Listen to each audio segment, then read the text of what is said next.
Hi there, I'm Dan, and this is Lowell from Doughty Engineering. Hello.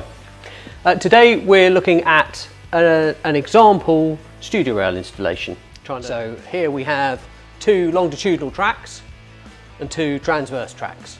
And in a television studio, you would have something like this. Yeah, this would be a standard sort of TV studio setup. We've seen it in enormous studios, also tiny studios. And you end up with multiples, not just two tracks, you end up with just tracks and tracks and tracks, and overlapping transverse tracks and all sorts. Yeah, indeed. And we've also shown a studio rail sort of curved. We've just done it as two sections. But it's basically to show it in use as a curtain track. It's a baby perimeter track, if you will.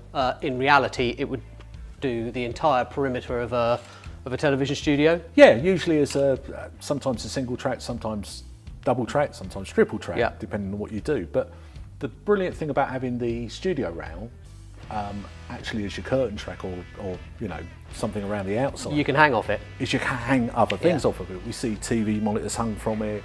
We see all sorts of things really. So you can use the same carriages. It's the same bit of kit. It's really, really handy. It opens up all sorts of possibilities in TV world. Especially with something like an articulated carriage, you can then go and fit screens.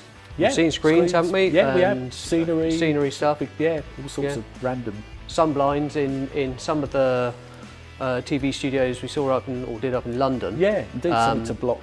Yeah, where they were in office buildings where the sun would shine through, they'd use it to go and do that. Which is interesting. You've got braked carriages, which you can work with an op pole, just popping them through, release the brake, move backwards and forwards.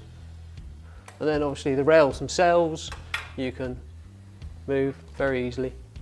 And it really, this system, if you install it in an entire room, it gives you the possibilities pretty much of putting whatever you're hanging at any given point, any point in that room. Anywhere. So if you imagine, you know, the room we're in and you've got something in that far corner, you know, you can pretty much get everything down one end of it.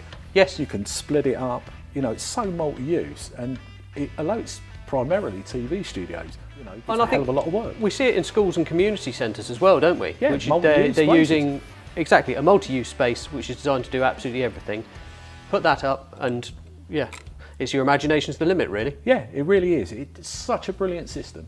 It really does work well. And we've seen it, it's in so many installations now. We've got it all over the world, being used on a daily basis. It's on, I think, it's in breakfast TV studios we see every day.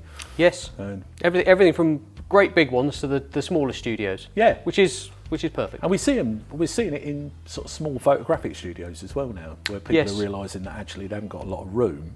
They'd rather everything was up in the air, you know, rather than space on the floor. Yeah, you know. And so suddenly you don't need all the stands everywhere. Suddenly you cleared up and you're actually making real use of your space. Yeah. We've also seen it in art installations. Yes. Where they're taking a bare room, they're putting exhibits in random places, and the exhibitions are changing fairly often. This gives you the capabilities of actually completely changing the whole look really, really easily without dismantling everything. You know, absolutely fantastic. Yeah. Thanks for watching.